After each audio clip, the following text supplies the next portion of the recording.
2020년 노벨 물리학상은요, 우주에서 가장 기묘하고 강력한 존재, 바로 블랙홀의 비밀을 파헤친 연구에 돌아갔습니다. 오늘 그 놀라운 이야기를 한번 같이 따라가 보시죠. 여러분, 한번 상상해 보세요. 빛조차 꿀꺽 삼켜버릴 만큼 강력한 중력이라니. 과연 그런 게 실제로 존재할 수 있을까요? 정답은 그렇다 이고요. 그 정체는 정말 우리의 상상을 초월합니다. 네, 정답은 바로 블랙홀입니다. 이름 그대로, 말 그대로 검은 구멍이죠. 빛을 포함해서 그 어떤 것도 빠져나올 수 없는 완벽한 어둠의 천체라고 할 수 있습니다. 근데 중력의 감옥이다 이렇게 말만 들어서는 그 엄청난 스케일이 잘 와닿지 않을 수도 있어요. 그래서 이게 얼마나 비현실적인 건지 우리가 좀 잘 아는 것들에 빗대서 한번 설명해 볼게요. 자, 만약에 말이죠. 우리가 지금 발딛고 있는 이 지구를 아주 억지로 블랙홀로 만든다고 한번 상상해 볼까요? 과연 얼마나 작게 뭉쳐야 할까요? 와, 이게 믿어지시나요? 지름이 무려 12,700km나 되는 이 거대한 지구가 고작 완두콩 한 알 크기로 압축되어야 한다는 겁니다.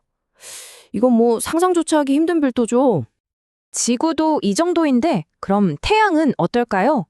태양계 전체 질량의 거의 99%를 차지하는 이 거대한 태양을 압축하면 대체 어떻게 될까요?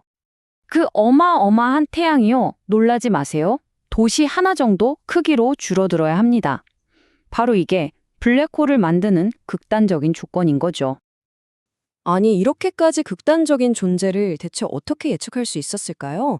그 시작은 바로 20세기 최고의 천재 아인슈타인에게서 찾을 수 있습니다. 아인슈타인은 중력이 단순히 당기는 힘이 아니라 시공간 자체를 뒤트는 현상이라고 생각했거든요. 아인슈타인의 이론에 따르면요, 이게 정말 신기한데 중력이 시간을 왜곡시킨다는 거예요.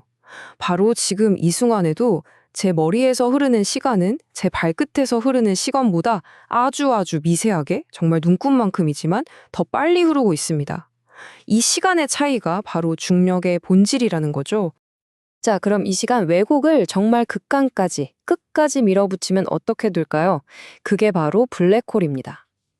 블랙홀의 경계, 우리가 사건의 지평선이라고 부르는 한 번 넘어가면 다시는 돌아올 수 없는 그 지점에서는요, 중력이 너무너무 막강해서 시간이 거의 멈춰버린 것처럼 보이게 됩니다. 그리고 만약 그 경계를 넘어서면, 와, 정말 기묘한 일이 벌어집니다. 시간의 흐름 자체가 블랙홀의 중심으로 향하게 돼요. 그러니까 우리가 미래로만 갈 수 있는 것처럼 블랙홀 안에서는 그 중심으로 떨어지는 것 말고는 다른 선택지가 아예 사라져버리는 겁니다. 피할 수가 없는 거죠. 그런데 사실 이렇게 기묘한 예측은 너무 비현실적이잖아요. 그래서 아인슈타인 본인조차도 에이 설마 실제로 존재하겠어? 라고 생각했대요. 하지만 2020년 노벨상 수상자 중 한 명인 로저 펜로즈가 이게 그냥 수학적인 장난이 아니라는 걸 증명해냅니다. 보세요. 아인슈타인의 이론이 나온 게 1915년인데 그 후로 50년 동안이나 블랙홀은 그저 이론 속에만 존재하는 가능성이었어요. 그런데 1965년 로저 펜로즈가 아주 우아한 수학으로 이걸 증명해버립니다. 블랙홀은 그냥 상상이 아니라 거대한 별이 붕괴할 때 필연적으로 나타나는 결과물이라는 것을요.